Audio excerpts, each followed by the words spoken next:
Will Anderson had a very good rookie season. I think he's definitely lived up to the hype and the draft capital that Houston spent to go up and take him 3rd overall. He had 68 pressures, 8 sacks according to PFF, 7 if you look at ESPN because they do half sacks. He was one of the best run defenders that I've ever watched for a rookie edge or defensive lineman, and he deservedly made the Pro Bowl and won Defensive Rookie of the Year. Now, the exciting thing about Will Anderson is that he has so much room to develop to truly become one of those top tier edge rushers that can take over games consistently. There are some aspects of his game that are still raw after year 1, but even with that, he was still a top 20 player at his position as a rookie, and I feel like there's a baseline of him being at least a high quality number 2 pass rusher, somewhere in like the Josh Sweat, Alex Highsmith, DeMarcus Lawrence tier, but I do think his ceiling is higher than that. So we're going to start by looking at his stats. He was comfortably top half of the league in everything except sack rate, and I think that's a reason that especially early in the season, I was actually higher on Will Anderson than some Texans fans. But I remember I did a video on him after week 4, and my main point was that he doesn't have the sack numbers yet, but he's winning as a pass rusher, and eventually they're going to come. And he finished the year with 7 sacks over the last 10 weeks, so his luck in that phase did start to turn around. Comparing him to other rookie edge rushers since 2006, he's in the top right of this plot with PFF pass rush and run defense grades. Wasn't quite as dominant as guys like Nick Bosa and Von Miller in their first season, but right at the top of that next tier. He had the 5th highest pass rush win rate ever for a rookie edge rusher at 16.4% and the 4th most pressures at 68. Nobody else after him even got 60 in their rookie year. So obviously the main way a pass rusher adds value is by getting sacks, but pressures are valuable when it comes to speeding up the quarterback's process, forcing them into bad decisions, and pressures and pass rush wins are a lot more stable when it comes to projecting the future than just looking at sacks. But there are a lot of other ways that Will Anderson added value to the Texans defense. We'll look at the run support in depth, but 5th highest run stop rate in the NFL. He was in the 240s as a rookie, but he played like he was 265. He also drew 9 holding penalties, which ranked 6th among all defensive players. That's not even a stat that you can find anywhere without paying for it, but it's basically a sack without the loss of down. So looking at his pass rushing skill set, it's a pretty interesting conversation because he was very productive and Houston ran stunts fairly often, but I didn't feel like his production was overly schemed up compared to other players. But he doesn't really have many pass rushing moves, and if we're talking just hand moves like chops and swipes, he doesn't really have any. He'll use a speed rush where he isn't really doing anything to defeat the outside hand. He's kind of just powering through the outside half of the blocker. He had some decent success with that, but if you're not doing anything with your hands to clear a path around the corner, you're going to have to power through a lot of contact, and overall better tackles were able to neutralize that pretty consistently. When a tackle oversets, he's very quick to get into his inside counter, which was very effective for him as a rookie, and I think it'll be a staple of his pass rushing plan going forward. But the most impressive thing he brings to the table, and the place I want to start, is his bull rush and speed to power. He was listed at 246 as a rookie, but he had just an uncanny ability to go through people that weighed 60 to 70 pounds more than him. When he got matched up with a bottom tier offensive tackle, he had some dominant wins. This rep against Max Mitchell was one of his better power rush reps of the season. It's a terrible set. I mean, if we're evaluating the offensive tackle, he's crossing his feet, has no chance to square up and anchor against this power rush, but Anderson does a great job of getting his hands low and inside, lifts the blocker's pad level, drives his legs through the rush, opens up the inside shoulder, and gets a hit on Zach Wilson. A few years ago, I was in school studying engineering, and I just wasn't excited about doing that every day for the rest of my life. And I decided to start this YouTube channel and make the jump to covering sports full time, and it was one of the best decisions I've ever made. And today's video is sponsored by Southern New Hampshire University's online sports management program, which lets you turn your passion for sports into a degree. Their programs are led by faculty with real-world experience, giving you the unique chance to learn from professionals and graduates, all while building connections in the industry. So if you're wanting to get your foot in the door in the sports world, go to snhu.edu/A to Z sports, also linked in the description, to see if you qualify for SNHU's sports management program. This play from week 17, he gets a sack on Jalen Duncan. Again, the tackle's way too soft and wide with his punch, but Anderson gets his hands inside, lifts the blocker's pad level, opens up the B gap. He was playing through an ankle injury in this game, so he only had 12 pass rushing snaps, but he had 6 pressures and 2 sacks. Even though he was injured, if they wanted to just boost his pass rushing stats, I think he could have easily had 5 sacks in this game. This play, he walks Luke Goedeke back into Baker Mayfield, can't disengage and finish the sack, but he forces Baker to scramble and eventually check it down. But even against more quality tackles, his speed to power was still pretty effective. His best reps did come against the lower tier pass blockers, but there's a lot of bad offensive linemen in the NFL, so he's going to have plenty of those opportunities. And you didn't see a complete drop off when he was facing guys that should at least be on the field. But something interesting that I read in an NFL.com article is that he's up to 265 pounds and he expects to play at 260 during the season. I know breaking news, and NFL players in the best shape of his life in June, but I think this is a real thing. If he can get up to the 260s and still keep most of that explosiveness, that could unlock a new level to his bull rush. And then he's got the lateral quickness to counter inside, cross the blocker's face when they leave too much space through the B gap. This play, he starts out the rush squared up with Ryan Ramczyk.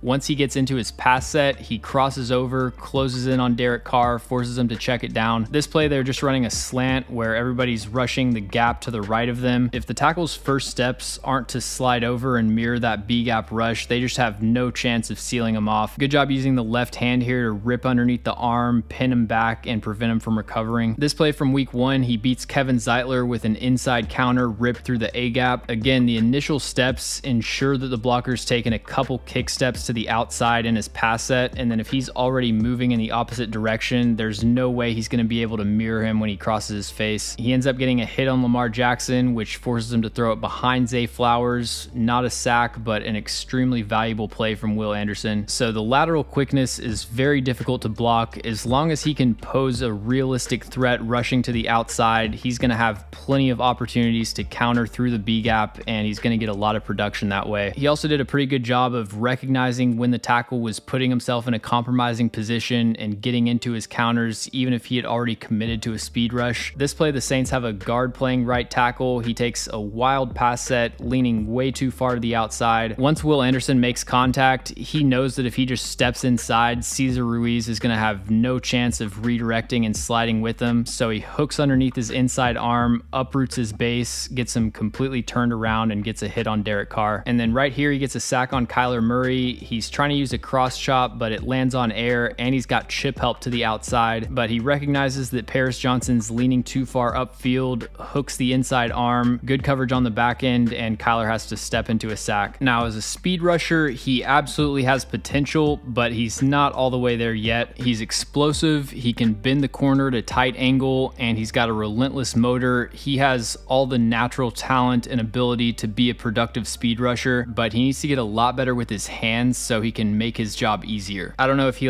invented it, but Lance Zierlein uses a term that I really like. He talks about speed rushers greasing the edge. You know, you could put your hands behind your back and get some wins against slow-footed tackles, but the more you can do to disarm the blocker and eliminate that outside hand resistance, the more success you're going to have. This rep from week 1 against Morgan Moses, I think, is arguably his best pass rushing rep of the season. This is just insane bend to be able to turn the corner like this, completely flatten, and then redirect back to the quarterback through the holding penalty. But overall, as an offensive tackle, once Will Anderson gets on the outside half of you, there isn't a whole lot that you have to be prepared for. Most of the time, he doesn't even try a pass rushing move. Sometimes he'll use a cross chop, but he doesn't make contact very consistently and overall wasn't that effective with it. If he can come up with a go-to way of winning with his hands, that'll really unlock his potential as a speed rusher. And then at that point, you're looking at someone that can win around the outside, they can cross your face and counter inside through the B gap, and they can win with a speed to power going through you. That's a really difficult pass rusher to block when they can win in all 3 ways like that. Also, from that NFL.com article, he seems very aware that he needs to develop his technique as a pass rusher. It's not like he just won Rookie of the Year and thinks he's a finished product. And if I had to bet, I would bet on him figuring it out and being way more productive in year 2. As a run defender, I pretty much have only positive things to say about Will Anderson. There's basically no way you can avoid the inevitability of him making a play in the run game. If you try to run directly at him because he's a 245-pound defensive end, he will stand up the front side blocker, set a firm edge, shed the block, and make the tackle. This play, he immediately gains control of this front side block from Caleb McGarry, doesn't let him widen him out at all, ball. Once Algier hits the B gap, he disengages and makes the stop. This play, you get a zone run to the right. He attacks Taylor Moton, resets the line of scrimmage, makes the TFL. Actually just broke down this play in the Anton Harrison video I just posted, but really good job here to make early contact, raise the blocker's pad level. Harrison never has a chance of establishing any kind of control, and he gets another TFL. This play, the Jags try to run pin pull. They've got this tight end who's going to pin block and try to just wash him out of the play, but he beats the tight end to his landmark, gets into the backfield, drags down Travis Etienne by his jersey. And then right here, the Falcons are running kind of an exotic counter with the center pulling, but Will Anderson decimates him in open space and draws another holding penalty. So he's a player that not only can hold up at the point of attack, he will drive frontside blockers against the flow of the run and make plays in the backfield. But then if you try to run away from him, he's almost more effective. He had 18 tackles last year on the backside of outside runs. He's just too explosive and powerful for a tight end on the backside of inside zone to slow him down at all. If he's already got inside leverage pre-snap, he's got that half-step advantage. There's no way the tight end can recover and seal him off to the backside, and he's too strong and he builds up speed too quickly to be bothered at all by a tight end sticking out their hands to try to seal him off. So pretty much every aspect of him being an elite run defender translated from college. I'm excited to see how dominant he is at 10 to 15 pounds heavier. As someone that was technically undersized, he was already a great block shedder as a rookie. He has a good anchor, he's really instinctive, and this applies to every aspect of his game, but his motor never quits. I went through every snap that he played as a rookie, and there's a chance that I missed a play, but I get to the final game of the season and I haven't seen Will Anderson get put on his back one time. But then this play in the divisional round against the Ravens, he gets kind of tripped up, but this is his one knockdown of his rookie season at 246 pounds. The only criticism I have of him as a run defender is that he is a little bit too aggressive in pursuit from the backside. Teams were able to counter that with jet sweeps and end arounds. The Texans actually allowed the second highest EPA per attempt to jet sweeps, end arounds, and reverses last year. This play, the Falcons fake outside zone to the left. Will Anderson's thinking he's going to get a chase down tackle from the backside, but they flip it to Mac Hollins. Will Anderson is too far inside to recover and make the play. Same thing here. They're faking the outside zone out of pistol, jet sweep, pop pass to Scott Miller. Will Anderson has eyes on the chase down tackle and he loses contain. And then this play, he doesn't see Xavier Gibson coming across on the jet sweep, and the Jets end up scoring a touchdown. This is my scouting report on Will Anderson Jr. I came up with a new way to kind of quantify how I feel about these players. I've split every position into